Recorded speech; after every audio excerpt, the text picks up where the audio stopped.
Good morning. Good morning. I am Felicia Levant, and I am a recruiter for Memphis Theological Seminary. We want to welcome you. We're so excited that you have taken time out of your busy schedule to join us this morning. We will be recording this session, so I ask that you please mute your phones this morning. I see several of you on here that I saw at Dr. Stewart's Bible study last night. And you know as well as I do what an awesome time we had. We are excited to have joining us this morning Dr. Christopher Davis, who is the Associate Dean of Doctoral Studies at Memphis Theological Seminary, along with Dr. Gina M. Stewart, who will be the mentor for this cohort. Many of you have already spoken to myself or my colleague, Luke Waters, who is also on here with us somewhere. Oh, I see, he's behind the screen. But for those of you who have already applied, you've already spoken to Luke or myself. We're hoping to be able to answer many of your questions this morning. For those of you who are in the discernment process, as I mentioned, we are recording, so I ask that you mute your phones. And if you have any questions, please put them in the chat or use the raise your hand symbol. I am going to begin by going through quickly. Oh, you can't hear me, Dr. Stewart? Can anybody else hear me? Okay, everybody else can hear me, Dr. G. But anyway, I see you. I was really not talking to you. I was trying to connect my AirPods and they weren't working. I'm sorry. Okay, that's all right. Okay, so I am going to go through briefly the program guide that will answer many of the questions that you all have submitted. Dr. Davis will then in turn take over and expound on the program with those details. And then both he and Dr. Stewart will be available to answer questions, your questions that you have. So I am going to bring up, let's see here, the program guide. I have emailed this program guide to everyone that I reached out to. So some of you may have received it from someone else, but we are, of course, Memphis Theological Seminary. We are a seminary in the Cumberland Presbyterian tradition. Today, we are here to talk about our Doctor of Ministry track in Womanist preaching. Again, as you can see, this lovely picture, the Reverend Dr. Gina M. Stewart will be the mentor for this cohort. As you can see to the left, many people have asked about how long is the program, how much does it cost? As you can see on the left, it is a 36 credit hour program. The tuition is $590 per credit hour, and there is a $105 activity fee per semester. There are 7 semesters total. There are 5 credit hours for each of the first 6 semesters. So you're looking at about $3,055 per semester. And then the final semester is 6 credit hours. Each of our Doctor of Ministry tracks do include an immersion trip, or the majority of them do. The immersion trip for this particular cohort will be to The Gathering, which is a womanist church in Dallas, Texas. Many people have asked, will this be the only cohort? Due to the extremely popular demand and the limited number of students that we will be able to accept for the first cohort, there will be another one in 2022, and Dr. Davis will be able to elaborate further on that. But the first cohort will be considered the fall semester, which will begin June 1st, and the residency will be in July. So as you can see on this screen to the left, next cohort residency, as far as specific dates are concerned, the fall residency will be July 12th through 16th of this year. The spring one will be January 17th through January 21st of 2022. The admissions requirement for this particular program, for our Doctor of Ministry period, is a Master of Divinity degree with a minimum 3.0 GPA or equivalent. I will allow Dr. Davis to speak to what that equivalency means and how that will work for this particular cohort.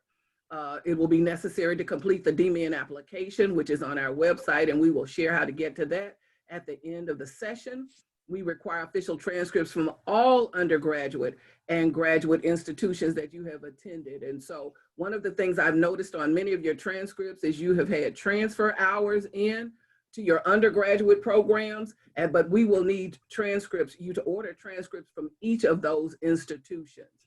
You will need to submit 3 recommendation letters. You will need to submit a reflection paper, 5 to 8 pages, typewritten, double-spaced, which will include a brief biography, a statement of your theology of ministry, and an assessment, your own assessment of your practice of ministry. For this unique cohort, with its grand scholarly scale, not that all of ours are not, but we are requiring a scholarly writing sample of 3 to 5 pages, typewritten, double-spaced, on your personal theology of preaching. Now, I've had people ask, well, can I just use a writing sample or a paper that I've already submitted? I tell people all the time, you want to follow the directions. The directions specifically say that you need to do a paper on your personal theology of preaching. There is typically a $60 application fee, but we are waiving that application fee at this time. We don't want cost to be a prohibitive factor for anyone. The residencies. We are so excited about these residencies. As you can see, people have asked, well, what will the subject matter be? What will the syllabus be like? Residency 1 will include Introduction to Womanist Theology. Residency 2, Womanist Biblical Interpretation for Preaching. Residency 3, Introduction to Womanist Preaching. Residency 4, Weary Throats and New Songs. Please mute. Black Women Proclaiming God's Word. Residency 5 will be the immersion trip to the gathering. Residency 6 and Residency 7 will be your project design and project report, which Dr. Davis will also further elaborate on. What I want to explain with regards to the residencies, because people have asked about what kind of time commitment, when will you have to be on campus, or will you have to be on campus? Is there an online component? And so the way it works is the fall residency runs from June 1 to May 31. On June 1, the professor of that particular residency will send out a syllabus to all of the students. They will have pre-residency assignment, coursework assignments, because you will have to be on campus 1 week. Those dates that I gave, the June date and the January date, are dates that it will be necessary for you to be on campus. Dr. Davis will know whether or not he's anticipating that we're going to actually be on campus for this summer. For the past 2 semesters, we have done virtual, but with the country opening back up, perhaps the plan is for us to be together, which is very helpful. But the residencies, you would be on campus for 1 full week. And then after your post-residency, there will be an assignment or 2 that the professor will have that you will need to complete. And then all of that will need to be done by the date that they've assigned for that particular semester. So that's how the residencies work. For the first 2 years, you will be on campus once a week in July and January. And so it tells you that students begin their work in the month of June, matriculating year, meeting for classes during the 1 week residency. Our upcoming visiting professors, Dr. Gina Stewart, Reverend Dr. Courtney Buggs, Reverend Dr. Teresa Fry Brown, and the Reverend Dr. Renita J. Weems. As I mentioned, we are waiving the application fee during the month of March, and the application deadline is April 30th. So I'm going to stop here, and then I will come back at the end with how you can apply, and I'm going to turn it over to Dr. Davis. Thank you, Ms. Levant. Let me say to each of you, welcome. We are glad you're here. I do know Saturdays are precious things for those of us who are engaged in ministry. So again, I appreciate you being here, and we want to be good stewards of your time. Let me First of all, let me apologize. Of course, Felicia is not only my colleague, but she's one of my former students. And so I need to call her Dr. Levant opposed to me. So let me correct myself. Thank you, Dr. Levant, because of course, if I didn't correct myself, she would probably inbox me that. So let me hurry up and correct myself. Dr. Levant. As most of you all know, of course, the DMin, of course, is an interesting degree because it lives sort of at the intersection of classroom education and practical experience. Listen, I couldn't be more excited about doing this with my friend and my colleague, Dr. Gina Stewart. Of course, we've been the closest of friends for the last 20 years. We have engaged time and time again in praxis. But this is the first opportunity we've had to spend some time together around theory and classroom education. So I'm certainly excited about that. And of course, we're going to hear from her shortly. But let me just sort of give you sort of a view at about, Felicia's given you a view at about 35,000 feet. Let me give you a view at 20,000 feet. And then of course, Dr. Stewart will give you a view at 5,000 feet. So of course, at 20,000 feet, here's the reality. Here's our hope, you all.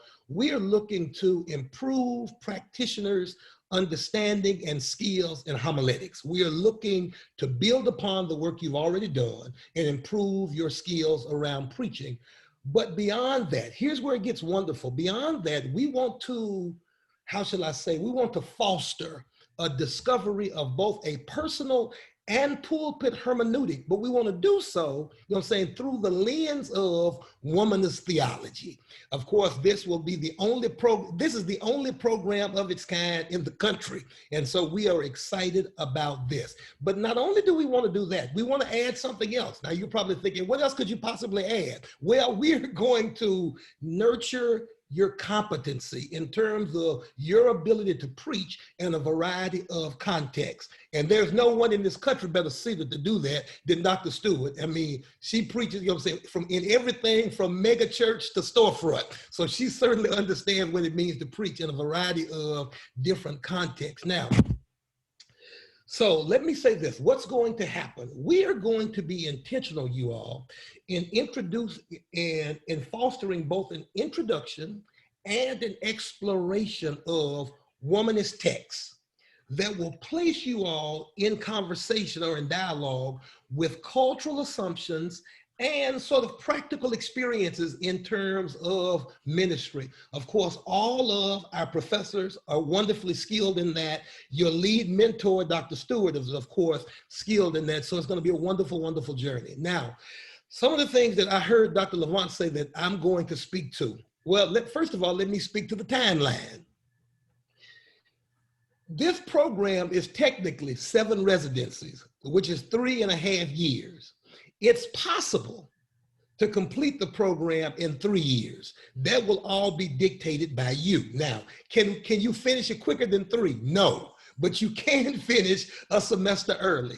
The way you do that is, of course, residency. It's possible to combine residency 6 and 7 because they're both independent studies. Now, the way that works is those students who've been able to successfully do that, that's because by the time they get to residency 3, they are clear on what it is they're writing on. They are clear on what it is they are going to focus on. So when you've got that kind of clarity in terms of the project, it allows you to almost immediately, when you move into the writing phase, it allows you to immediately move into implementation. You're not trying to figure out what you're going to do.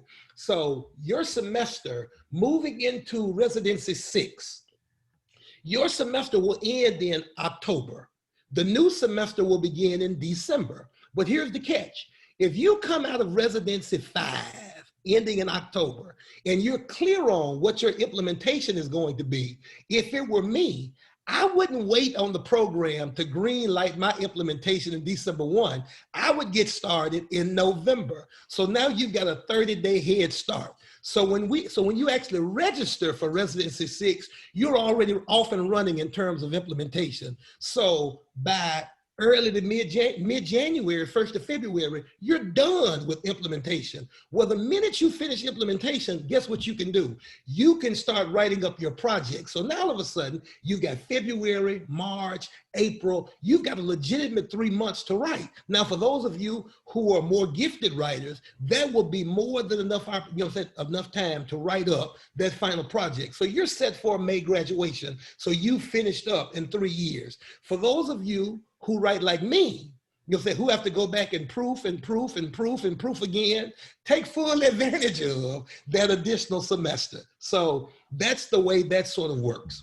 The other big question we've been getting is, what is this business about equivalency? Well, let me speak to that. Of course, as we know, once upon a time in a land far, far, far away, in seminary education, the MDiv was considered the Cadillac degree. And you'll say, and in many places and spaces, it still is. But you do know we've introduced a number of additional masters since the MDiv was rolled out. In some places, you've got a master of religious studies, you've got a master's of Christian ministry, you've got a master's degree in sacred theology. There are any number of master's courses that seminaries are offering now that does not require the full 84 hours. For those of you who have completed something other than an MDiv, when we talk about the equivalency, here's what we're looking for. In the master's program that you completed other than an MDiv, Dr. Stewart and I will take a look at your transcript. Here's what we're specifically looking for. Do you have a theological foundation in terms of, in some places it's called systematic theology, in other places it's called Christian heritage, in other places it's called Christian beliefs, but it's basically theology. Do you have a theological foundation? You'll say, have you taken Bible classes, whether that's intro to Hebrew Bible, intro to New Testament, and a biblical elective? In those courses, what we're looking for is biblical exegesis in terms of, have you taken courses that teach biblical exegesis? And that's because, you all, when you get to chapter 2 of your project and start writing it, I don't care how gifted you are, I don't care how talented you are, it's almost impossible to write chapter 2 without a theological background in terms of understanding the terminology and so forth, and being able to exegete the biblical text, because you're going to have to ground your work not only in a theological conviction, but also in a biblical narrative. So you're going to need that particular skill set. So when we talk about equivalency, that's what we're looking for, because if you've not completed that, those are some courses that you're going to have in order to be successful. Because let me go ahead and tell you on day one, when you go into Introduction to Womanist Theology with Dr. Buggs, when you take Dr. Weems, when you take Dr. Teresa Fry Brown, they are going to be operating under the assumption that you already had these courses, the foundation is there, so they're not going to be backtracking. They're going to be moving forward. And what I cannot do in good conscience, I cannot allow you to enroll in a program where I am not ensured that you're going to do well. I want you to be successful. I want you to be good stewards of your resources, because you're talking about making a significant investment rather, of both your time and your money.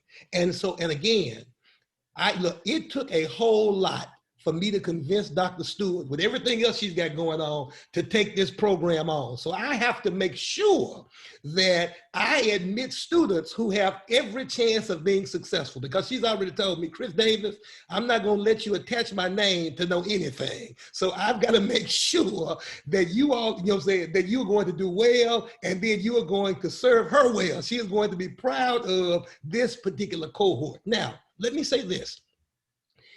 If you're not there at this particular juncture, listen, don't lose heart.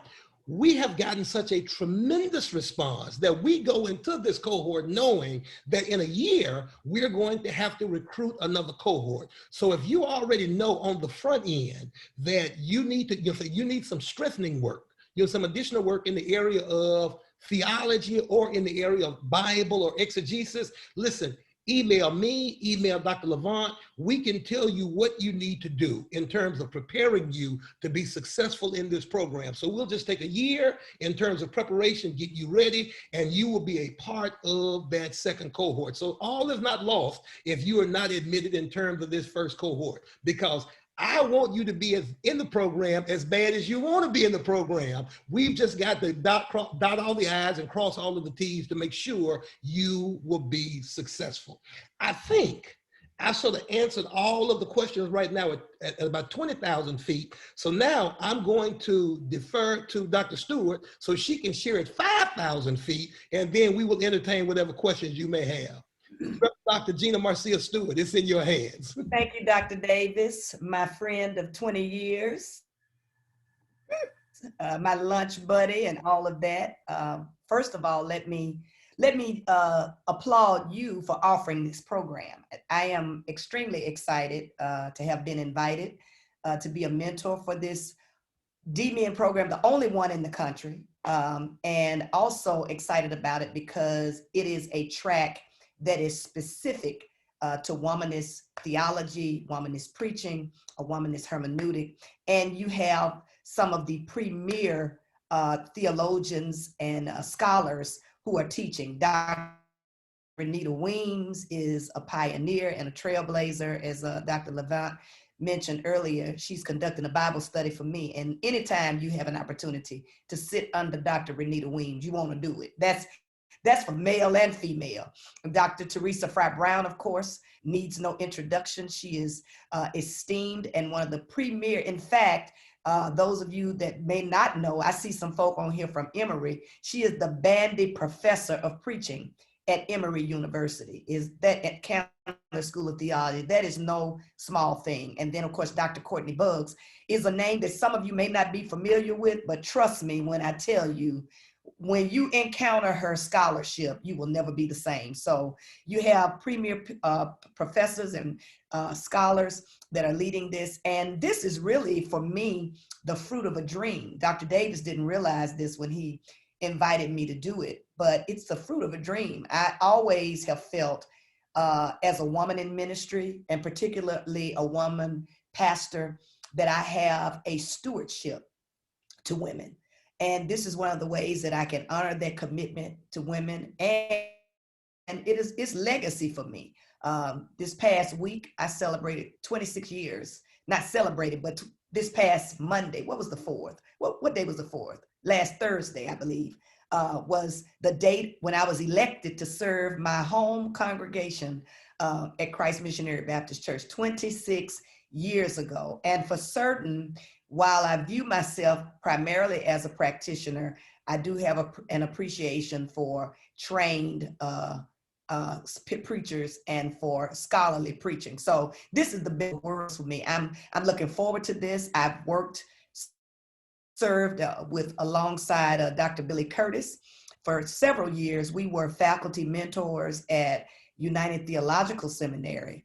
I worked very closely with him. So this is an opportunity to do it with a group that I really hold close to my heart. And I'm looking forward to the time that we will spend together. As Dr. Davis said, you will have intensives, but following each intensive, there will be some specific time that we will gather together. I will gather with you as your mentor. Sometimes it may be a focus group. When the weather breaks, when we were with United, we used to go to different places. We would take trips and meet in different cities. And we could talk about that later, but there will be, or we may do it by Zoom, it just depends. But there will be some specific space created for us to share together after you complete each of your intensives.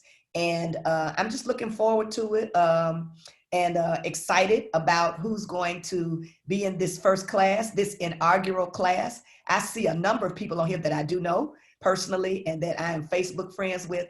And so I'm just looking forward to a great time together as we journey together in this new program, this program that is the only program of its kind in the country. Thanks, Dr. Davis and Dr. Levant, for giving me a chance to share. Thank you both. A couple of things with regards to the schedule, or first of all, somebody asked me about the style for the writing sample. Somebody asked, was it MLA? The style for the project is MLA, correct, Dr. Davis? That's correct. So you might as well go on and start with your MLA writing style.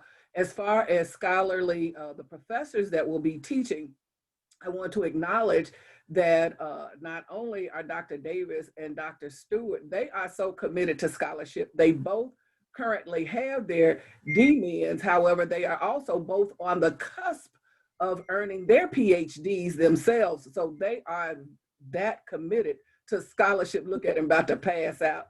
So anyway.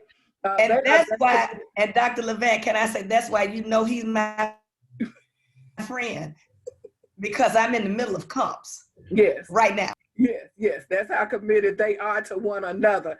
And not only to one another, but to you and to helping the people become equipped. One of the questions that has come up in the past, one of the things I share with people that I talk to about it is that the difference primarily between the DMin and the PhD is while the PhD is a research degree and you would complete or end it with a dissertation, as Dr. Davis has already spoken to. With the Doctor of Ministry, it is a practitioner's degree, and so you would end with a project, and he has spoken to that project. Now, I don't see any further questions in the chat box. Does that mean we have done that great a job this morning, that nobody has any questions, that you all are all ready to sign up? And if I don't have your application, I will. He has his hand up. Just a couple of things that I want to point out. Just a couple of things to point out. First of all, I want all of the people on the call to appreciate the intentionality that has sort of gone into this, in terms of, even as Dr. Stewart and I talked about it early on and had conversation around the faculty. Of course, we do know when you start talking about womanist theology, you're talking, when you start talking about Alice Walker, Jacqueline Grant, Prathia Hall, you're talking about the first generation. Then you've got the second generation, which would be Dr. Teresa Fry Brown, Dr. Renita Weems. Then on the cusp of that, you've got Dr. Courtney Buggs, Dr. Gina Stewart. And then you've got another group of scholars coming along, like Dr. Camilla Sharp, who is going to be with you all in Residency 5. So I want you all to appreciate the fact that we want you to hear voices from every generation, every iteration of sort of womanist theology in terms of how it is ever evolving. So that's one of the things that I wanted to be sure to point out as well. Then here's the other thing that I want to point out. Of course, this sort of, matter of fact, this sort of gets in my crop, so I sort of want to point it out, is that with any program, whether you're talking about the DMin, the PhD, the EDD, what it really comes down to is those people that you're going to be studying with, those individuals that are going to be pouring into you. And I would dare say, you won't find a better faculty assembled anywhere in this country than the faculty that has been assembled for this particular program. So what you're going to discover is, whether you're doing a DMin or a PhD, people will have to respect the scholars that you have studied under and the type of scholarship you have done in the course of this particular program. Here's what I want you all to sort of be intentional about thinking about and I want you to think about this from day one. What are your plans for this degree when it is finished? I personally believe, whether you're doing a DMin, PhD, whatever the case may be, you should be thinking right now, how is this degree going to pay for itself? So I need for you to start thinking now about what it is that you plan to do with this degree. And the reason I want you thinking about it is because I want you to take full advantage of Dr. Weems, Dr. Fry Brown, Dr. Gina Stewart, myself, and others. And so we can sort of talk with you and engage in some conversation as to what life looks like post-DMin. Because here's the thing, what I don't want you to do is finish this degree and then say, now what am I going to do with it? No, I want you thinking about it from day one, because that's going to figure sort of prominently in terms of how you attack it, what you focus on, what your research subject matter is. Start thinking now about what it is you want to do with it. And the reason I say that is because depending upon how you leverage this degree, depending upon how you prepare yourself, depending upon the relationships that you establish in the course of this program, you don't know what. Now, as Dr. Levon has already said, of course, now I'm not as close as Dr. Stewart. She's doing comps. I've got another year of coursework before I move into comps. But so at this point, I have a DMin, but I have a tenure track appointment at a seminary with a DMin. Because again, but I had the good fortune of having Dr. Barbara Holmes to sort of steer me and guide me in sort of my own academic career in terms of what my plans were, because I knew I wanted a foot in the sanctuary and I wanted a foot in the academy or in the seminary. I wanted to be what Dr. John Kinney refers to as a contextual scholar. You know, that's what I was interested in doing. And maybe those are your plans. So again, start thinking about what it is you want to do. So to the degree that we're able, we will be able to sort of help you to sort of lay out a path for how you're going to get there. So that's all I wanted to say, Dr. Levant. Thanks, Dr. Davis. Could you speak to, now we know that Dr. Stewart is going to be the cohort mentor, so she will have some interaction with all of the students, but can you speak to the advisors? Well, now here's what will happen. When you get to residency 4, in residency 4, you will send to the DMin committee what we refer to as a preliminary project proposal. At that point, you will sort of identify what it is you're going to be focused on. You'll say what particular issue you're going to address or whatever the case is going to be. Once we get your preliminary project proposal, it is at that particular juncture that Dr. Stewart and I begin to have some conversation around who is going to be your advisor for residency 6 and 7 when you work exclusively with that advisor. The reason we don't commit early on is because to the degree that we're able, we want to pair you up with individuals who either have research or interest in the particular area that you're focusing on. And here's the wonderful thing, because of the relationships that Dr. Stewart has, because of the relationships that I have, we have colleagues, both practitioners and scholars around the country that we can reach out to invite them to be a part of this journey.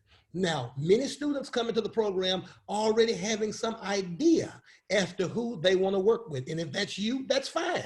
We can certainly have that conversation and potentially facilitate that relationship. But we don't really take a close look at advisors until around residency 4 when we get your preliminary project proposal so that we can pair you up with the best advisor possible. Thank you. Someone asked about research resources for students who live in other states. They says, will we have access to a digital library or access to shared theological libraries? And I can speak to the fact that having just completed the Doctor of Ministry in Preaching at Memphis Theological, we've had students from all over the country. And so as far as your research resources, you will have access to the Memphis Theological Seminary library of resources. And then we do have other digital resources and libraries that you will have access to through the library. However, your research can be broader and you can utilize the resources in your area and community. Did you want to add anything to that, Dr. Davis? No, the only thing I wanted to add is not only will Memphis Theological's library be available to you, but also those institutions that we have a memorandum of understanding with. So that's Christian Brothers University, that's the University of Memphis, and so forth. So any school that we have a memorandum of understanding with, you will also have access to those resources as well. And I've got a sneaking suspicion that for those of you who've done MDivs or other master's degrees, seminaries and divinity schools and so forth, I'm sure you probably still have access to those resources as well as an alum of those institutions. Thank you. Another question is, and I think I like this, have admissions decisions begun? If not, when should applicants expect to receive notification of the first cohort? You are as tickled about that one as I am. Well, let me tell you what the plan is. To be completely transparent and completely honest with you all, in this first cohort, we will only be able to accept 15 students.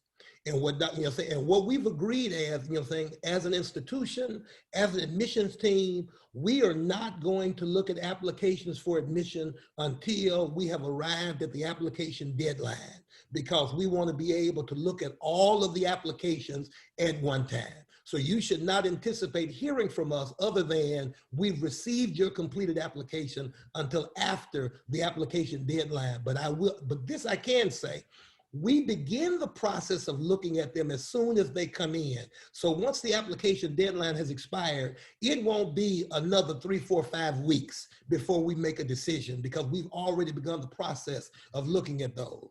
So we will move, when the deadline passes, we will move as expeditiously as possible to notify those. And one of the things that I've shared with Dr. Levant that I'm committed to is for those students who have the potential to do well in this program, but of course we feel like you need some more theology, you need some more Bible. I am going to personally look at all of those applications and say to you, here is what I recommend that you do in preparation for the second cohort. So it won't just be a situation where you won't get a letter from me saying you didn't make it. That will not happen. I will say to you, here's what I feel like you need to do to strengthen your application for the second cohort. So you will know exactly where you are. And I'm even open to, like I said, if you should decide to email me to say, well, what about this? I'm even open to those conversations as well. Thank you. And to the point, let me clarify. Dr. Davis said that the committee and he will not look at the applications until the end. He is reviewing applications now. He will not decision on the cohort until the end. My point is, please don't wait until the end for all of you to flood us with your applications, because then that will further delay the process. So go ahead and get your applications in. He is looking at them. Right. Yeah, no, don't do me like that. Listen, if I've taken time out of my Saturday to log on and hang out with you, don't you send your application on the last day. Don't do me like that.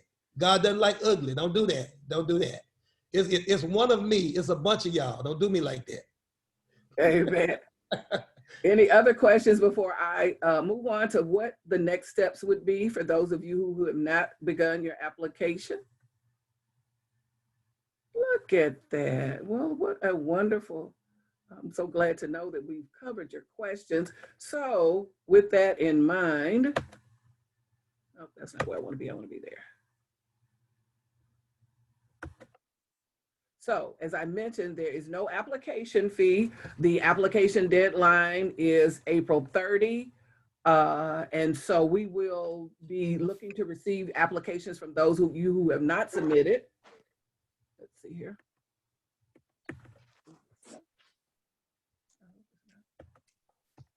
Okay, this timeline is just a summary of what the what your 3 years would look like. Dr. Davis has already spoken to the fact that you would, in about your third or your fourth semester, be assigned your advisor.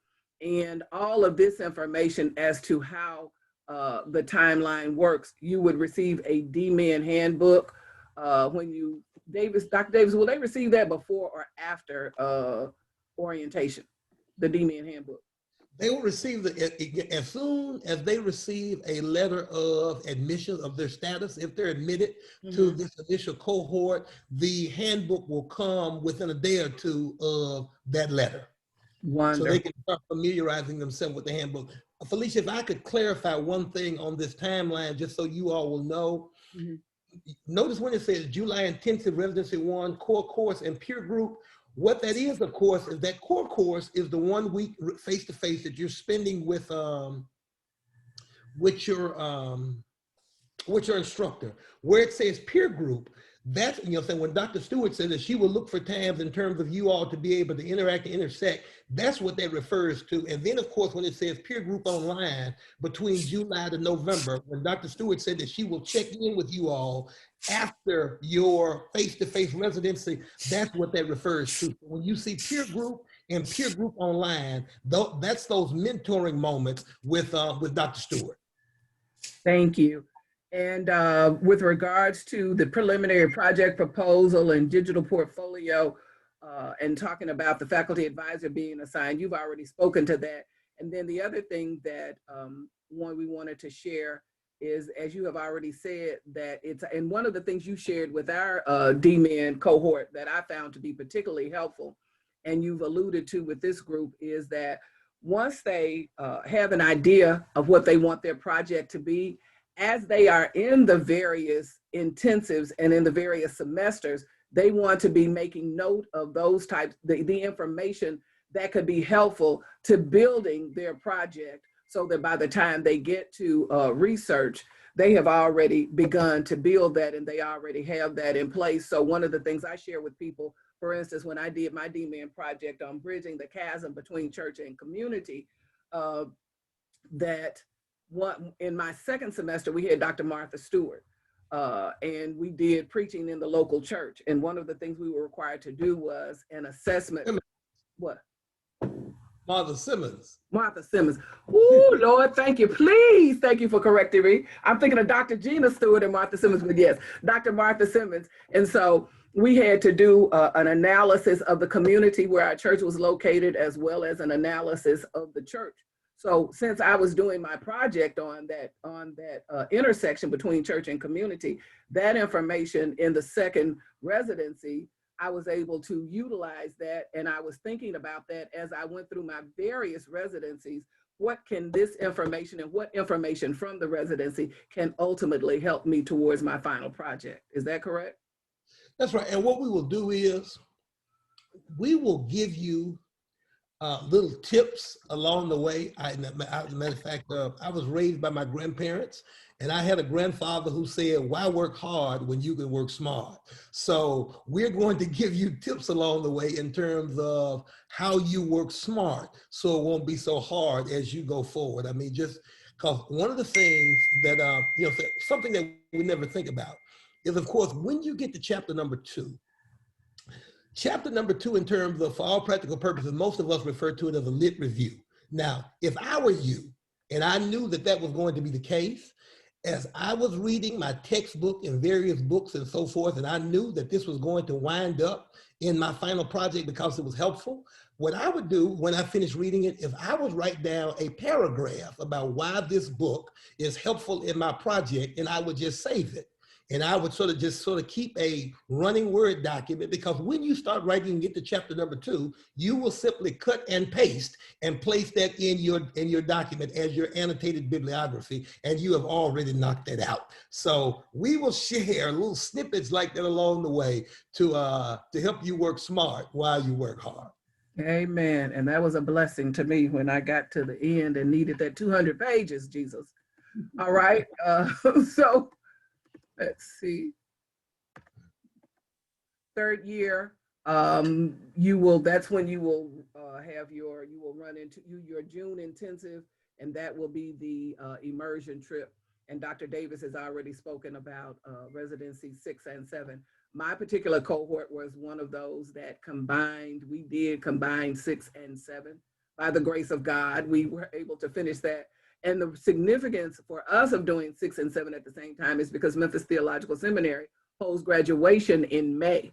And if we had gone the full 7 semesters, we would have not been able to march last year when we thought we would. We're still marching this year, but it allows one to make the May graduation of that year. But as Dr. Davis says, we do have some classmates that did not finish last year. And so whatever works for you. Yes, sir. Let me say this too, Felicia, because there's always some confusion around this. So let me offer this as well, as they're sort of praying about this. Keep in mind, you all, that the DMin is a degree in context. So you need to already have a ministry context when you come into the program. So now, whether that's a local church, whether that's a nonprofit, whatever the case may be, the expectation is when you arrive at the program, you have already identified a context. The other thing that you need to keep in mind, while there is some research in the DMin program, it is not primarily just a research degree. It is project-based.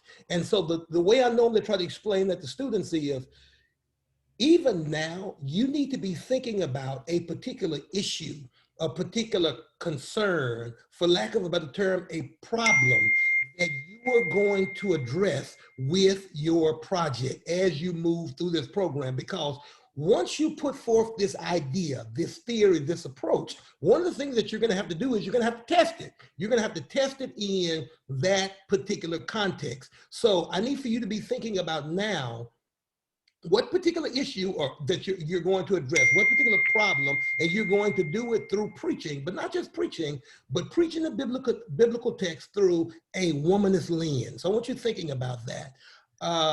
Here's the other thing about the DMin that you keep in mind. While the PhD is quote unquote considered new research, with the DMin, you can build upon existing work that's already out there. Let me give you an idea of what that looks like in terms of when I did my work. One of my colleagues at Memphis Theological Seminary, Dr. Lee Ramsey, had released a book entitled Careful Preaching, and he was talking about how you administer pastoral care through the preaching moment.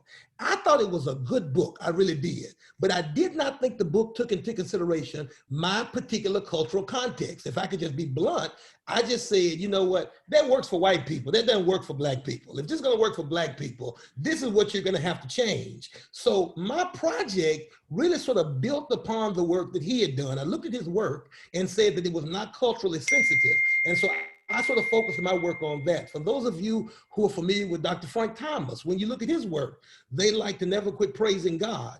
When he was studying with Dr. Henry Mitchell, his work came out Celebration and Preaching. Frank Thomas argued that Dr. Mitchell never defined what celebration was. So his work was around defining celebration. So my point becomes, if there is some work you're reading right now and you're saying this is good work, but it's limited work, it doesn't take into consideration a different context or a different culture, and you'd like to build upon that work or expand that work, that becomes a legitimate DMin project. So as you're thinking about what you want to do, that's something to sort of keep in mind, that if there is something out there that you're reading, that you're looking at, and you just don't think it goes far enough, that it does not take into consideration, you know what I'm saying, a womanist hermeneutic or womanist theology, that in order to do so, it would have to be expanded to include this, that becomes a legitimate project, something to explore. So keep that in mind as you're sort of thinking about what you're going to focus on. Thank you, Dr. Davis. So again, this is the process for application. We've already gone over the fact that you would need to submit the application form. When you complete your application online, because the application is online, it will automatically trigger your reference letters or your references to those individuals you identify. You will need to include in your application the email addresses of those references. For several of you, as you already know, sometimes something due to situations beyond your control, your reference person didn't receive it. Maybe your email, the email address you didn't put in was correct, or maybe it turns out they're not going to be able to do it. And so those individuals have reached out to me, and I have resent those references to those individuals. What I do, because for those of you who have not applied, I will be the one receiving the remainder of your applications. And so you will receive from me weekly, as I have done with those who I have been working with, and I'm sure Luke is doing the same. You will receive an update of the status of your application, what we have received, what we have not, particularly as it pertains to transcripts, any additional support you might need in being able to complete that application. We are absolutely willing to do that. And it tells about the requirements. Deadline again is April 30th. This is a big question for a lot of people. Do you have scholarships? And does it qualify for federal financial aid? The unfortunate reality is there are no internal, no Memphis Theological Seminary scholarships for the Doctor of Ministry level program. However, on our website, memphisseminary.edu, under financial aid, there are a number of external scholarships that are listed, that our financial aid person and the director, actually she's the director of enrollment and admissions, Reverend Fakisha Gunn, has done the research. And so when you look into these different denominational as well as other options, you will find that there are some in those denominations where they are offering assistance. The other thing I encourage you to do, Dr. Davis mentioned Camila Hall Sharp.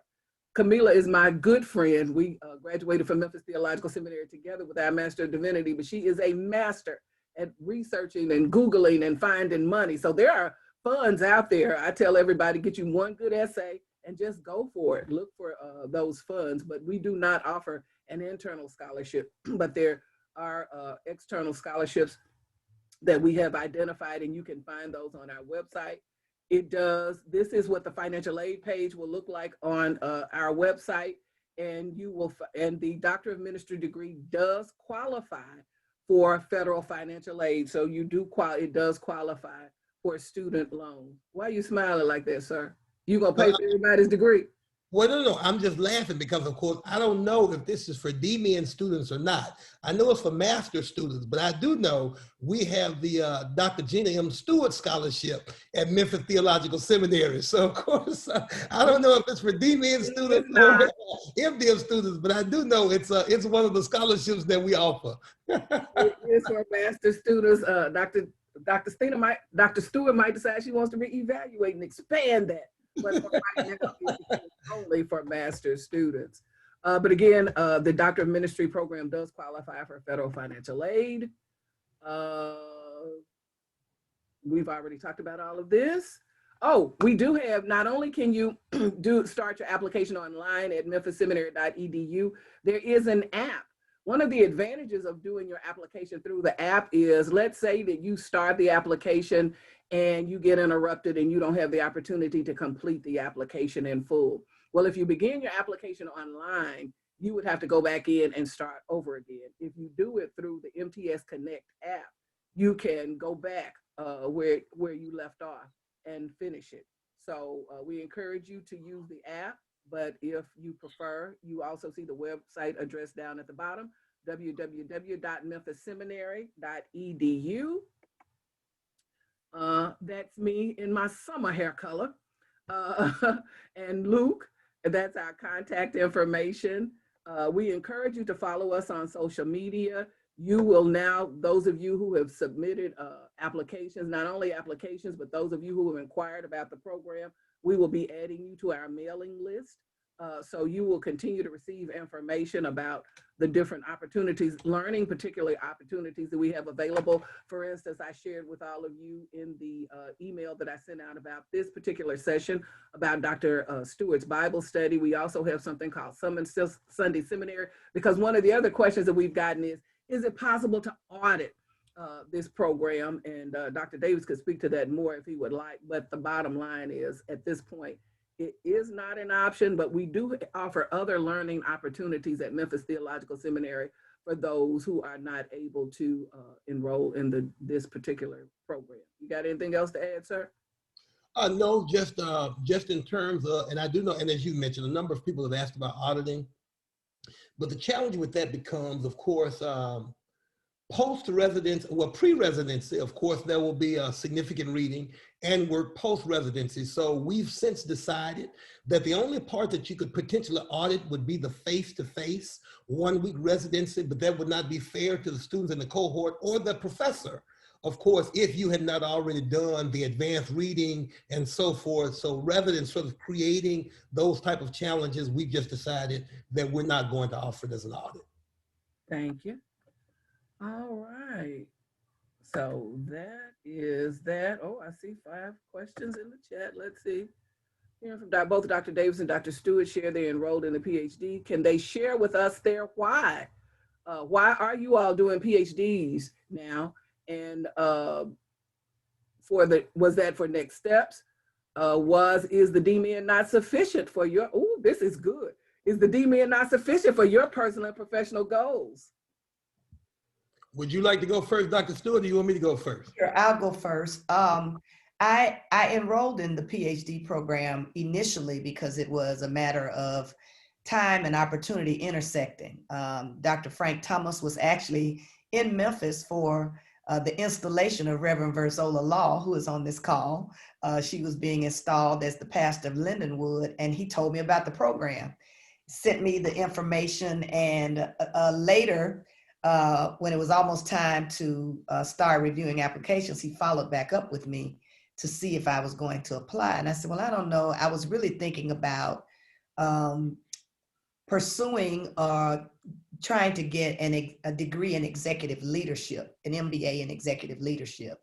So I really had to make up my mind about whether or not I wanted to do it. And the more I thought about it, I figured that since I had been in ministry all these years as a preacher, I didn't have the theory that I felt could benefit me to back up my experience as a practitioner.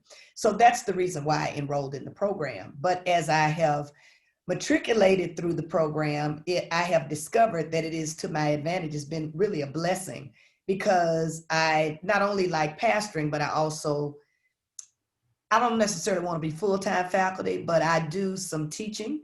I do intensives periodically at, I do intensive on a regular basis at Virginia Union.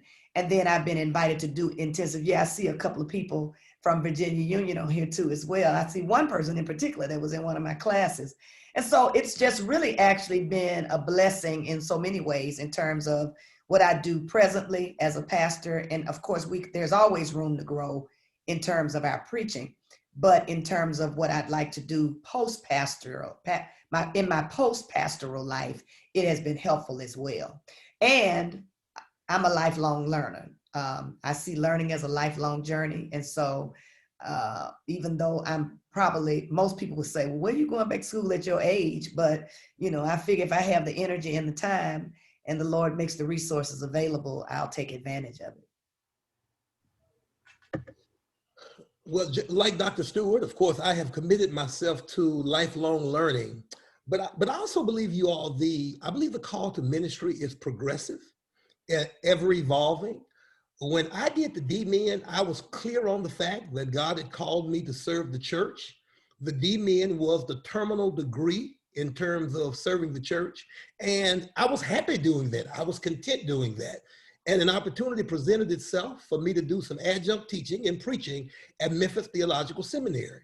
And so in the midst of doing this teaching, which I enjoy, what I really discovered was what I really enjoy is the administrative part of the work. I like thinking about new programs. I think about looking at the long-term stability of programs and so forth. And the reality is, I really believe in the next phase of my work, my post-pastoral career, that it is going to be an administrative role in higher education. I have put before the Lord that I would ultimately like to serve as a president of an institution. And so me pursuing a PhD in leadership is to prepare myself so that when the Lord does open the door, I will have the requisite qualifications to be able to walk through it. So it has nothing at all to do with me feeling like the DMin has done me a disservice or didn't equip me to fulfill my calling. I just believe that the Lord is moving me into the next phase or the next season of my calling. So the PhD is in preparation for that next phase. Awesome. Absolutely wonderful. Let's see. Oh, someone asked, is the project in the form of an article? Have previous projects in the pre-preaching DMin been published, Dr. Davis?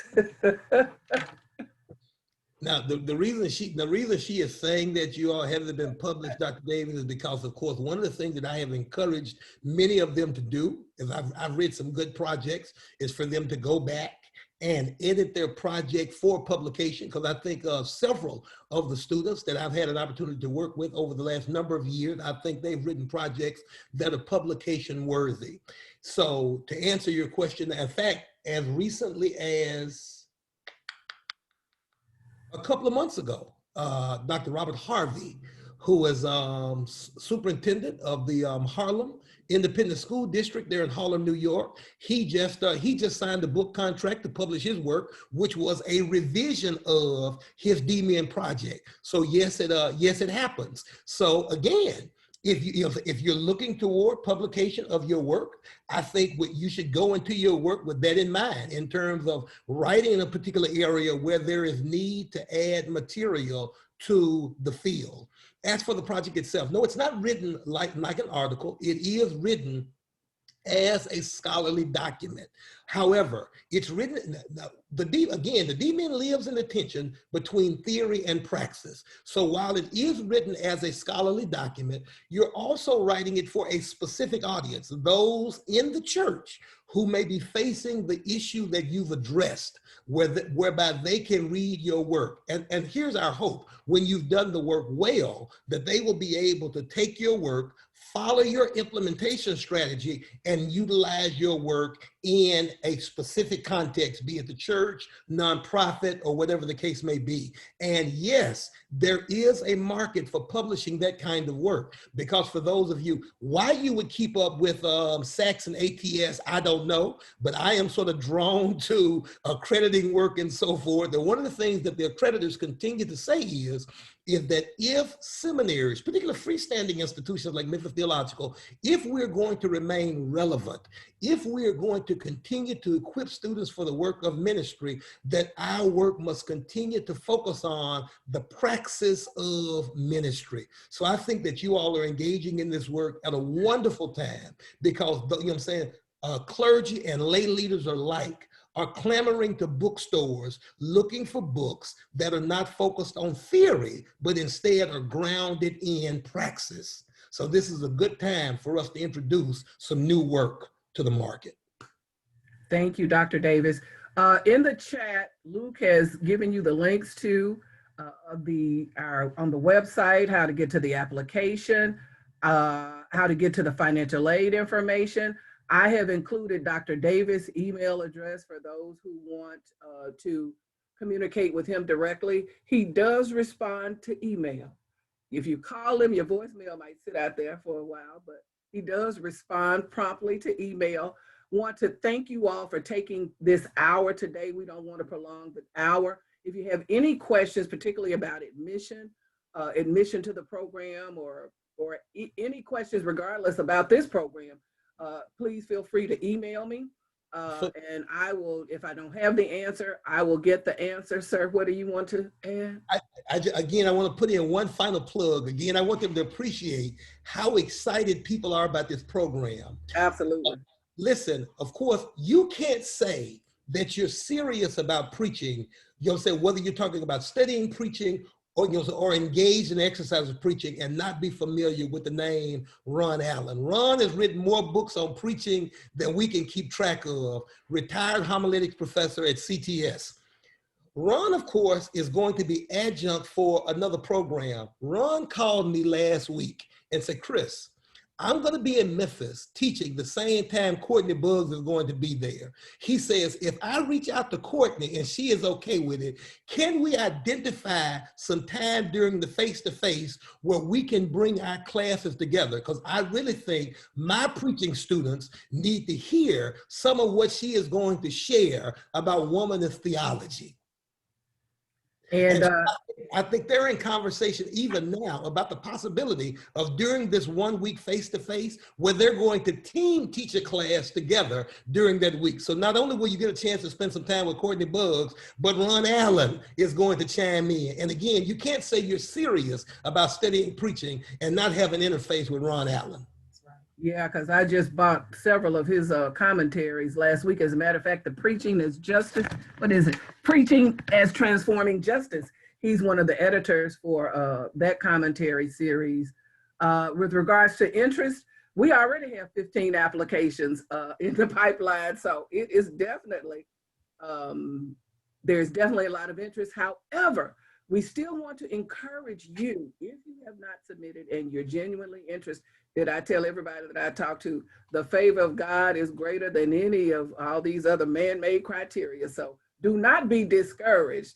I encourage you, if this is what you are sensing that God is calling you to, the God who has called you will equip and make a way for you. Well, let me say this. I am so glad to see Patrick Williams on the Zoom. I've been telling brothers all across the country, just because this is womanist preaching does not mean that brothers are exempt from being a part of this program. So Patrick, I want to acknowledge your presence. I'm so glad that you are on the Zoom today. Amen. And Patrick will tell you that I was so committed to him getting on the call that I texted him at 10 something last night because I had the wrong email address for him. So I texted him and asked him for the correct email. So we are equally committed to assisting all of you in navigating the application process. If all minds are clear, we are going to end this session. And again, if you have any other questions, please don't hesitate. All of you have my email because I emailed you the link to get on this morning. So please don't hesitate to reach out. And we look forward to having you joining our community of scholars at Memphis Theological Seminary. Thank you, Dr. Stewart. Thank you, Dr. Davis. See you all soon. Bye-bye.